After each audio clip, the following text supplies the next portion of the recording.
துயரமான சம்பவத்தை காட்ட தைரியம் வேண்டும். மாரி செல்வராஜை பாராட்டிய இயக்குனர் சுதா கொங்காரா. பரியேறும் பெருமாள், கர்ணன், மாமன்னன் போன்ற படங்களை இயக்கி தமிழ் சினிமாவில் பிரபலமானவர் தான் மாரி செல்வராஜ். இவர் இயக்கத்துல ஆகஸ்ட் 23 வெளிவந்த திரைப்படம் வாழை. இந்த படத்தில் கலையரசன், திவ்யா துரைசாமி, நிக்கிலா விமல், பொன்வேல் மற்றும் ராகுல் உள்ளிட்ட பலர் நடித்திருந்தனர். தன்னுடைய வாழ்க்கையில் நடந்த உண்மை சம்பவத்தை வைத்து வாழை படத்தை மாரி செல்வராஜ் இயக்கியிருந்தார்.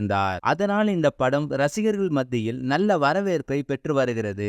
மேலும் இந்த படத்திற்கு பல பிரபலங்கள் மற்றும் இயக்குனர்கள் மாரி செல்வராஜுக்கு பாராட்டுக்கள் தெரிவித்து வருகின்றனர். இந்த படம் தற்பொழுது வரை நல்ல விமர்சனத்தையும் பாராட்டையும் பெற்று வருகிறது. இந்த நிலையில் வாழை படத்தை பார்த்துவிட்டு மாரி செல்வராஜை இயக்குனர் சுதா கொங்காரா பாராட்டியுள்ளார். இது குறித்து இயக்குனர் சுதா கொங்காரா கூறுகையில், இது போன்ற அற்புதமான படத்தை இயக்கிய மாரி செல்வராஜுக்கு என்னுடைய பாராட்டுக்கள். தன் வாழ்க்கையில் நடந்த துயரமான சோகமான சம்பவத்தை திரையில் லட்சக்கணக்கான மக்களுக்கு காட்ட கண்டிப்பாக தைரியம் வேண்டும். அந்த தைரியம் மாரி செல்வராஜ் போன்ற இயக்குனர்களுக்கு மட்டும்தான் உண்டு என பாராட்டியிருக்கிறார் சுதா கொங்காரா. மாரி செல்வராஜை பத்தி சுதா கொங்காரா பேசியிருக்கிற இந்த தகவல் தற்பொழுது வைரல்.